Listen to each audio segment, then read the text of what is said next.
It's time for a Humans in Tune conversation with Darren on 93.9 Mike FM. Hello, 93.9 Mike FM viewers and listeners. Thanks for joining us for a Facebook Live session today on Humans in Tune. Hope you're having a great Tuesday. It's a beautiful day outside. Glad you can take a minute to join us here on Facebook Live, or if you're catching it after the fact on the podcast, we appreciate you catching that. You can find all those details at 939mikefm.com. My guests today in the studio, if you see this picture on the intro screen, you're like, he looks like he's having a crisis. Is Seth Elliott Santoro CEC. He doesn't see what I'm seeing. He doesn't know what picture I've picked out to use, but I think it's a great one. I think it's going to illustrate our adventures today as we discuss things. Seth, welcome. I'm so glad to have you, man. Thanks, Darren, for having me. I'm super excited to be here. Yeah, Seth is going in blind just for everybody watching. He doesn't know who I am. He's like, man, I got Santa Claus's stunt double over here. I don't know what's going to be happening.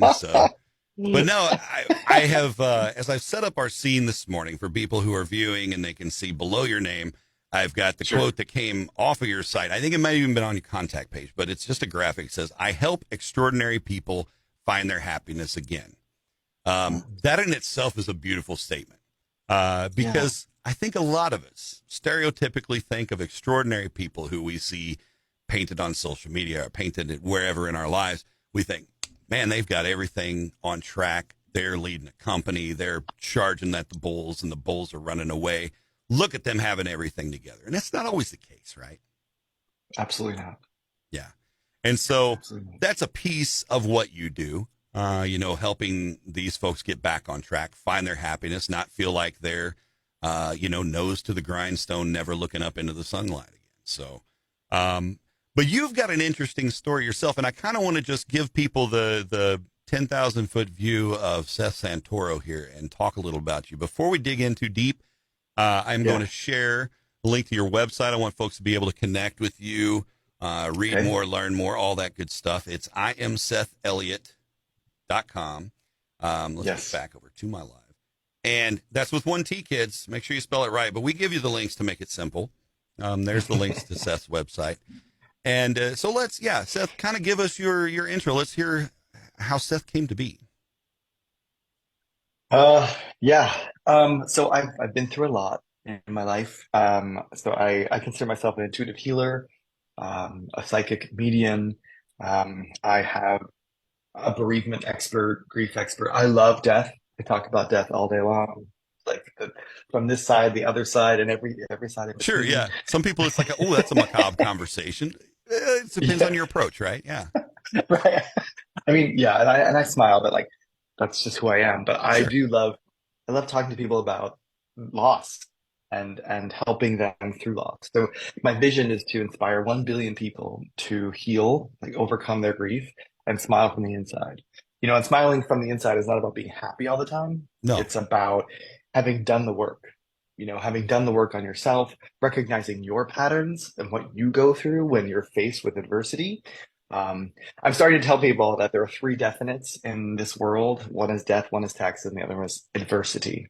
Because we all go through that, how I came to be, New England. An angel came down from the heavens and went, poof. There you are. Name him Seth. Yeah. New England, born and bred, raised in New York, became an adult here in Los Angeles, where I live now. I have a husband, and we've been married for almost 5 years. Awesome. And I started my whole career wanting to help, when I was 5 years old, I actually remember being in my room, and we were in a small little cottage in New Hampshire. And I remember thinking, I want to help people. I want to either be a fireman, an ice skater, or an actor and singer, so I can go back and I can make lots of money, and then I can help people around the world. And that's what I kept thinking at 5 years old. I'm just picturing the trio of all three, the ice dancing fireman. I think it's workable with the right costume. Totally workable. Yeah. I actually think. But you wanted to be a helper and a fixer, right? Yeah. Yeah. Always. And little did I know, by the time I was 8, everyone on my mother's side would pass, like everyone. So I experienced so much loss already. And then, my teens, more losses. So I've just been surrounded by death. I mean, we all are, but it just seemed like it just kept coming and coming. The old rains that pours cliche comes and into play there. Yeah. Yeah, and it's not even I couldn't even get away from it. Hmm. Like it just kept happening, kept happening. So I knew that was Mm. going to be something in my life. But I decided when I was 14, I was like, I've had enough of high school. Like I'm smarter than this. I want to get going to New York. So I graduated early. I had to like stand in front of the school board and I think I've always been an overachiever since like that time because I Right. just knew I was just up to bigger and better things and I didn't want to be trapped in like a small little podunk New Hampshire town. Hmm. Actually, I love my town. But Right. anyway, But yeah, um yeah, yeah. It's yeah. This quiet mountain town kind of vibe, and yeah. right, it literally. Yeah, so in college I studied performing arts, because ice dancing was no longer an option for me. I don't know why, but I just didn't want to do Maybe you had it. weak ankles. I don't. Right. You don't have to go that deep into the conditions, but no. So throughout my 20s, I experienced 5 deaths within 2 years. I experienced, I was held at gunpoint the first time in Colombia.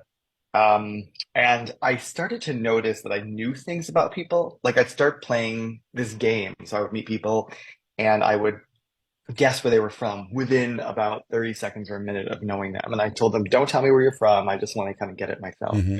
And I was oddly like 90% accurate, like down Nice. to sometimes even like the area or the region, So right? you start thinking So I less think I was theater and maybe more circus act at that point. right. Guess your hometown. Yeah. Yes. But you had an Um, intuition to this. Yeah. I did. And I didn't realize, like some people, like my husband, he knew when he was 4 that he could see dead people, but it took me until I was like 31, 32. So between the time I was 28 and 32, I experienced like my boyfriend at the time, seroconverted to HIV positive. Hmm. I did not. And I thought I was, I thought we were monogamous. So that was that whole thing. Yeah. And then, That'd be like my wife showing up. Do you have a tumor or do we need to talk? Yeah. right. Yeah. I laugh now. I'm sorry. You're hilarious, but it was Yeah. not It was funny then. it It was was, not a funny moment. no. And No. I remember I was working in Mexico at the time. This becomes important later, but I was working at a lemon growing operation in Mexico, going back and forth between LA and Mexico. And I remember when he told me, I knew I had to get back to him, and it was a 24-hour process to get back Oh to gosh. because I was in such a little small place. I literally made it within 12 hours because I caught every plane that I possibly could. And I remember catching the last plane thinking, holy shoot, I don't know if I can swear, but Yeah, it's I Facebook where you can say whatever the heck you want. So. okay. Like holy shit. Like we are about to go through something that I've never been through before. And like it's gonna change our entire lives. And like even to separate, like don't use my toothbrush. Like it was like it was gonna Everything change comes into consideration. everything. Yeah. Right. And I didn't even know like if I was positive at the time and I didn't even think about it. Like I didn't even think about it until my doctor a couple days later was like, you need to get tested. And I was like, oh yeah, you think? So I Yeah. well, because I was so concerned about him, Well, yeah, that right? was where Like, your focus was. Sure. right. So it was on the way back that I realized I knew that there was like a pattern to my grief and what I went through every time.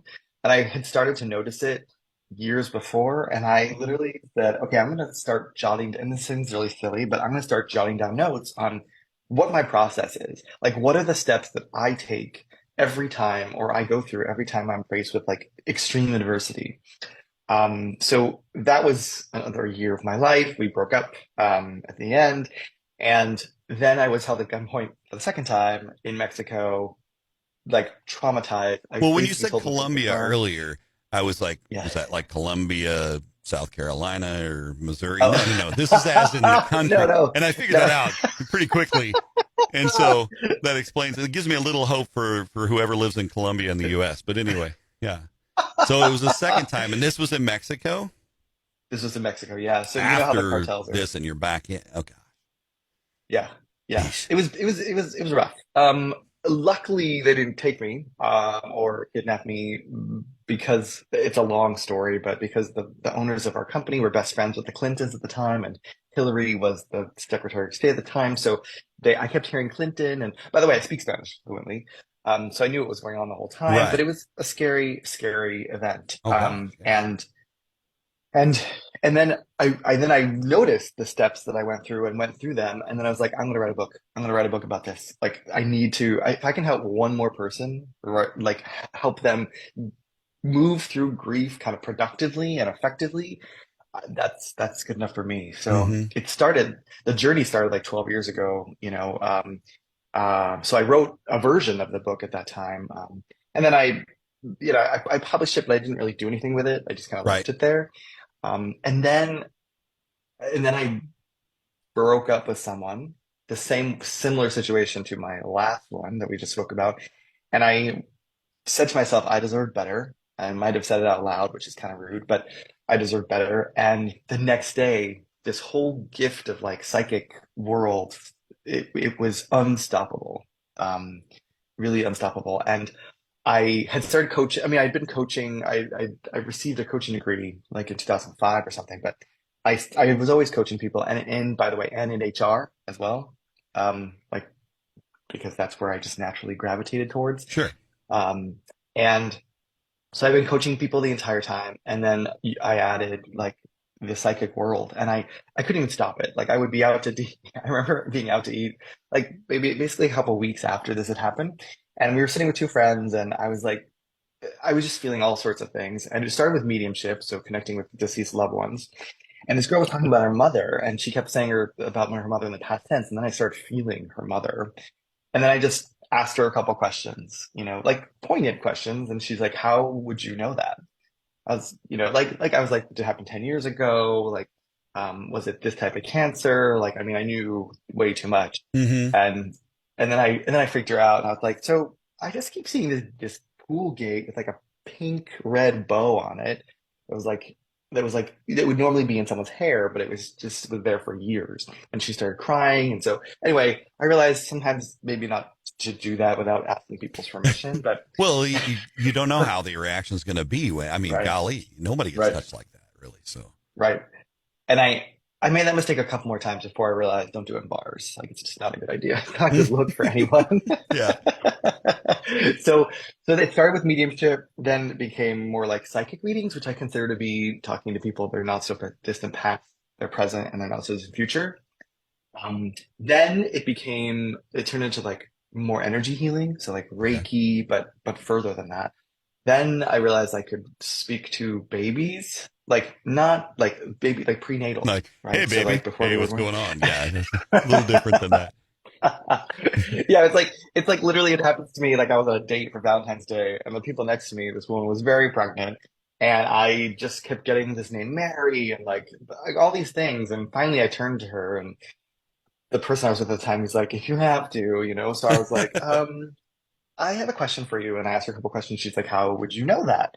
And I was like, "Oh, I do this thing, blah blah." And so it happens in the most random of times.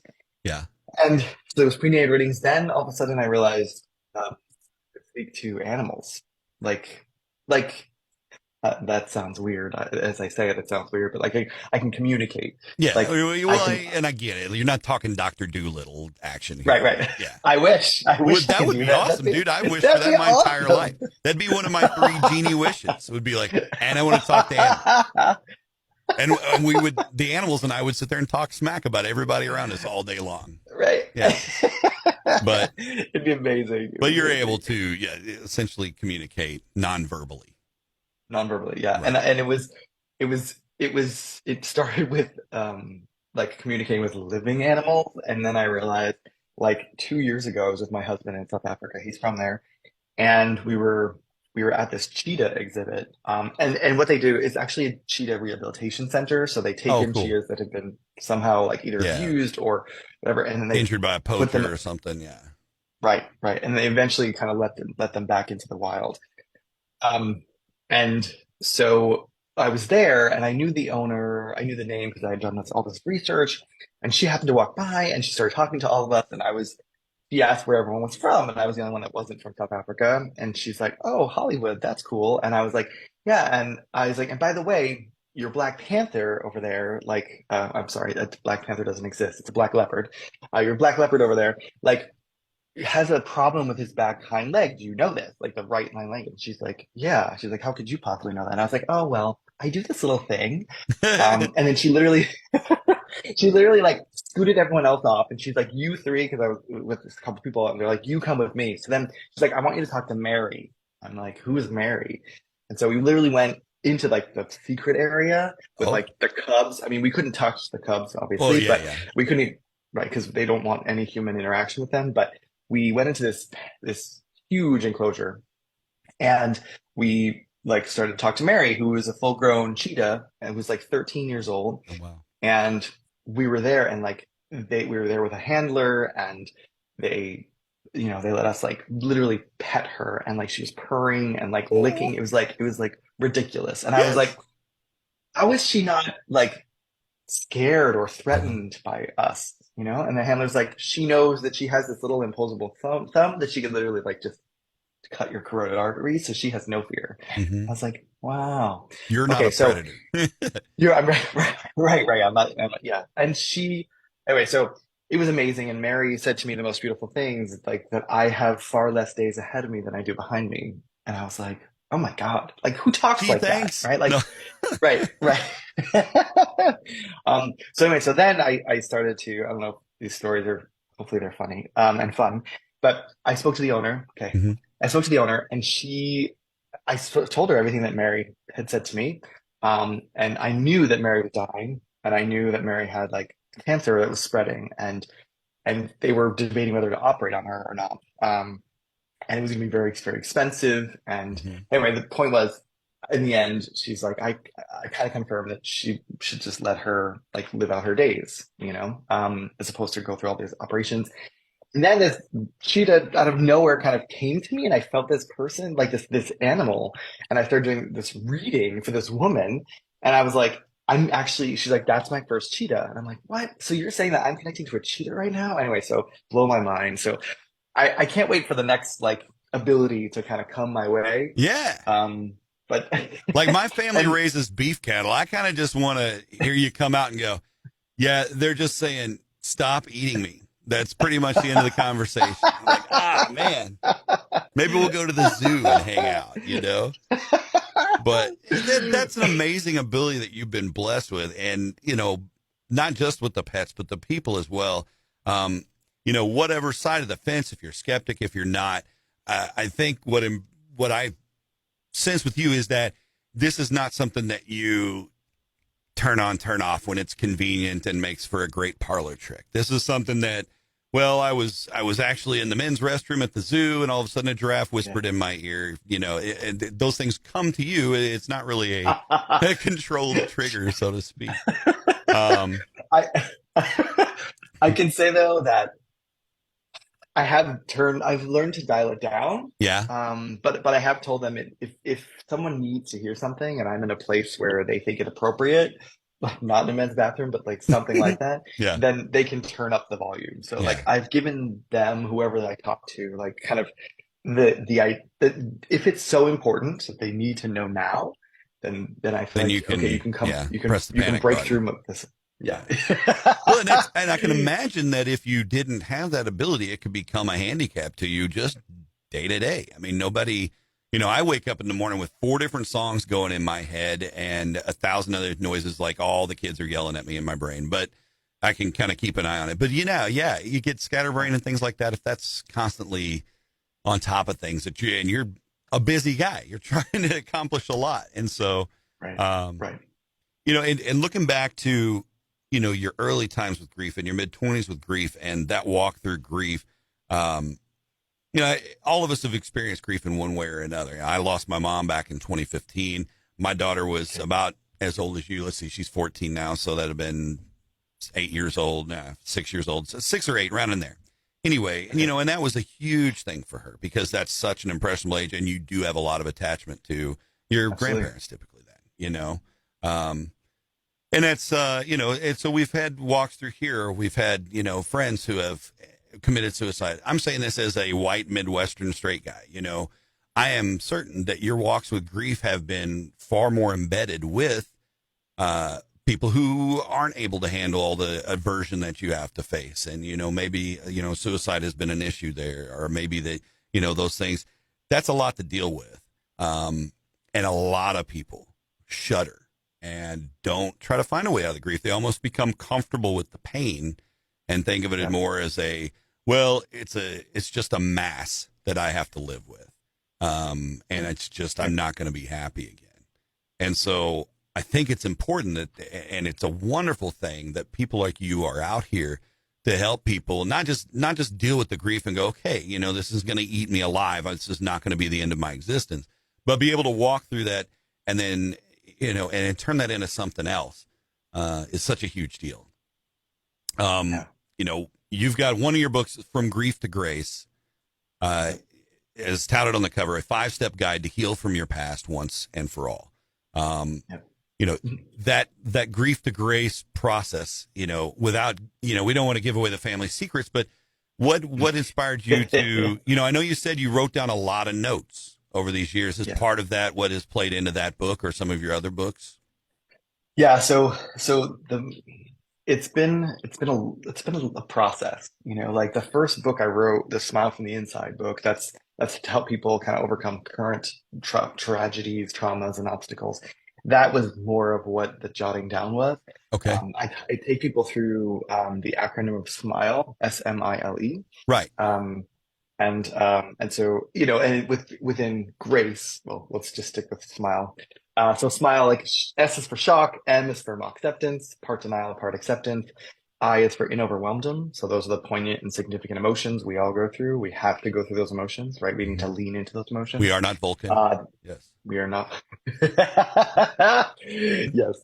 The L is for learning. We need to gain profound insight into whatever we've been through. And then E is for embrace, right? So we need to, because acceptance is just no longer enough. We live in the 21st century, and you can't just accept something. That you need to use it to pay it forward. You need to be grateful for it. You need to be blessed because of it. It should color your life. It should, yes. As opposed to misshape, or as opposed to hinder or debilitate. Yeah. Yep. So that all came from the SMILE method, right? From grief to grace is I use the GRACE method, which is I like acronyms. Acronyms are great. Right? It makes it easy to remember. Yes. So G is for going deep. I believe there's 3 versions of every story, right? Your version, the other person, or the other person and the other side involved, and then the truth. So within going deep, we try and figure out where that is. The R is for responsibility and accountability. Most of the time it's 50-50 or more, but sometimes it's not, right? Like if a tragic thing happens to you, it's not necessarily your fault. Right. So the A is for activating emotions. I'm big on leaning into your emotions. And then the C is for compassion and forgiveness. I think that we forget to forgive ourselves. Like we work so hard to sometimes forgive other people, but forget to forgive ourselves. And then the E is for evolve, right? Again, it's very similar to the embrace. Like we get to use it to help color the rest of our lives, and not have it debilitated, Absolutely. Absolutely. Not going to dig into personal stories too much, but like when Mom passed, our first marriage ended, a relationship ends like that. Somebody's unfaithful to you. This comes to light. You immediately begin to question your worth. Why was I not good enough? How, you beat yourself up. And at the same time, boy, all you want to do is just roll them down a hill and other things over, with the situation that happened. But then, you also have to retrospect and look at when you talk about the blame, and maybe it's 50-50, maybe it's not, maybe it is, maybe, the reason that person went that way is because, well, you know what, you haven't been present in the relationship, or, there's a myriad reasons that can all come to fruition. But I think that's a big part to be able to move through that process. You have to realize your own worth and your own responsibility level in what that situation is. Absolutely. And, I was grappling for years with how do I combine kind of everything I've learned in my life in terms of like, how do I best help people? Because if I'm going to help 1 billion people, I need to get started. Yeah. Hey, it's only like an eighth of the planet. That's no big deal. You can knock that out. We've got Facebook. Come on. There's almost 1 billion people here between here and TikTok. Come on, let's get it. Right. And I finally figured a couple years ago, okay, I'm going to combine like the corporate experience I've had, so like the HR, the operations, with the coaching, and then also add this bit of intuitive side of me. So I figured, okay, intuitive business coaching is sort of relevant, but and like now I'm helping people like celebrities, influencers, and professionals, like conscious professionals, right? Someone who I don't go too much in the woo, Right. but I help conscious professionals overcome grief. And I think that's one of the courses I'm doing later this year. Like that's what I'm setting the world up to be, right? Yeah. Oh, and in a strange world of events too, I also help people become best-selling authors. So I help them to write like their bestseller within, and then become bestseller. That's awesome. Yeah, yeah. And sorry, one more thing. Sorry, You're fine. Don't apologize. This is sometimes, okay. conversation. They're just like, don't forget to say this. No, it's okay. I apologize that my chair keeps shrinking. I'm like in Oompa Loompa land now. It's like, still listening, Seth? I'm melting. I was curious what was going on with you. This chair loves me. That's all. Oh, you pay. But anyway. Yeah, so I wanted just to mention that I've also started a line of children's books, Yes. like a series of children's books. Yeah, and it's the Smile Adventure series, and it uses the Smile acronym through all the books. So one came out 2 years ago. It was Finn and the Ferocious Flu, so something about a pandemic. Yeah, imagine that in the middle of a pandemic. Yeah, that's a great no time. one would, right. No one would know. And then this Friday, actually, because we're live, I can say this Friday, March 17th, St. Patty's Day, I have my second book coming out. It's called Scout and the Furious Split. So it's about a divorce and it's a divorce between two women and how these two little girls navigate through that. That's awesome. I want to talk about taboo / yummy topics that parents don't necessarily like. Even my sister was kind of hesitant, she's like, well, everything's going well right now, so I don't know if I want them to read that, but who knows? Like eventually, I know they will read it because they love me and adore me. Duh. Unky, give me the book. Yeah. Right. They call me Uncle Sethy. Uncle Sethy. I love it. Yeah. Do you have an Uncle Sethy t-shirt? You need an Uncle Sethy t-shirt. I totally need an Uncle Sethy t-shirt. When they're like, my niece, when she was about 7th, 8th grade, or they have band concerts or something, and you wear this is what an awesome uncle looks like shirt, Got to take that role on. I love it. But I love the fact that you are getting, I don't even think we should call it taboo anymore, but we do. But the taboo, those serious issues, to address those with kids is such a hard approach to do, because every parent, it flies a different helicopter. Every parent comes at it at a different angle. In my house, I would love my kids to read this book. In some other houses of friends I know, I don't know if it would go over that well, right? But the thing of it is it addresses a root issue that affects kids, and the kids that don't have a resource like this to be able to help handle that. I mean, go beyond, forget the counseling, all that stuff. That may come, that may not come, but at a very root level, being able to take a book and say, gosh, I'm walking this as well, to have that as not even, I wouldn't call it a guide, but as a mental point of reference once you've read it, to know that, you know what, I will get past this. And I'm not going to, I haven't read the book. I can't give spoiler alerts. I assume there's a happy ending, Sethy. Yes. Okay. Yes. Fantastic. I better check my Zoom time here with my Iceberg's super cheap Zoom thing. Oh, we got like 6 minutes. Oh, yeah. Okay. Because there's so much more to talk about. And I won't put you on the spot, but hopefully down the road we'll have another session with Seth, and we'll talk more about all of the other things I want to talk about. But I wanted to dig in on the kids' books. Also wanted to ask, like, did you do the artwork, or is that a friend, or is that you hire that out? It's a friend of mine. Okay. In South Africa, Robert Dursley. Robert, great job. I love the art. Oh my God. He did both. When he signed up, I'm like, hey, we're going to do like 8 or 10 books. Is that cool with you? And he's like, here's your commitment level. Yeah. Right. Well, that's cool. And it just keeps getting better. Like at first I didn't even, it was so good and so advanced that I didn't even understand. I'm like, why aren't those like shaved in or colored? And he's like, no, that's like the style. And I'm like, okay, got it. So let me work. Yeah. Well, that's awesome. And to this point, the 3 books that you've had, 3 #1 international bestsellers: Smile from the Inside, From Grief to Grace, and Finn and the Ferocious Flu. has joined that list as well. And I feel confident in saying that Scout and the Serious Split is going to follow suit. Now, the book, you said it does drop this Friday, St. Patrick's Day. And it will be available, I assume, through the usual channels online. Any special direction you want people to head that are interested? I mean, obviously hit your website as we've got linked in the chat, but yes. It's so the ebook is dropping this Friday, and then the actual book comes out next month. Okay. So yeah, they can go to imsethelliot.com/SSS, pretty easy, or they can go to scoutandtheserioussplit.com. Okay. Just like it sounds. Yeah. Perfect. Yeah, and I love your website. Friday. Kudos to that too. Hooray for a good website. That's me coming from my old digital days there. But. Oh my God, I appreciate that because I never think it's good enough. You know? Yeah, sometimes it can get a little cringy. No, it's awesome. And, you know, again, I want you guys to go visit him online. I am SethElliott.com, 1T in Elliott, and hit the website. The link is over here. Just go and read more about Seth. I want to talk more too about so much other stuff.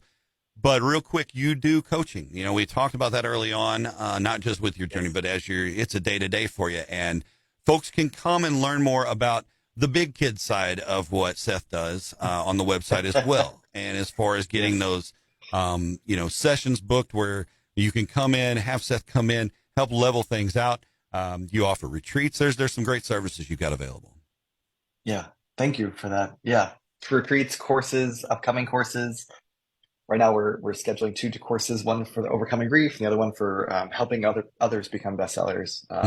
It's been quite successful. We have a 100% success rate, so awesome. Those are pretty good odds. Yes. Seth, I got to tell you, man, I'm down to the 3-minute wire, so I don't want to get down another rabbit hole because I wish I could keep you on the line for about 3 or 4 days.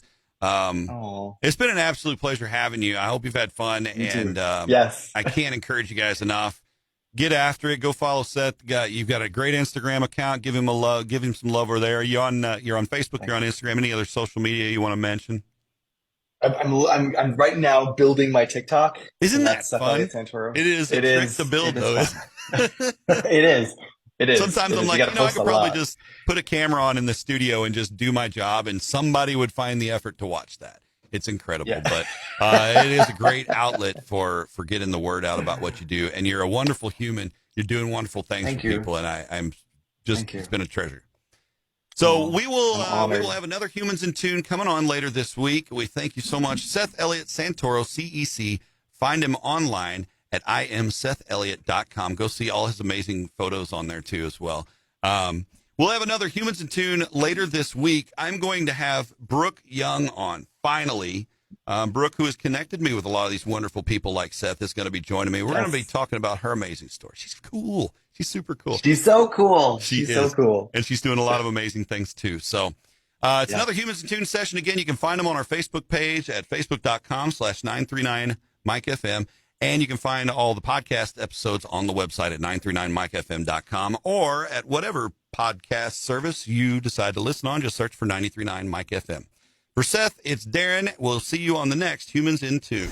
Thanks for catching this Humans in Tune conversation with 93.9 Mike FM. Find previous interviews on our Facebook page, or you can listen via our podcast at 939mikefm.com.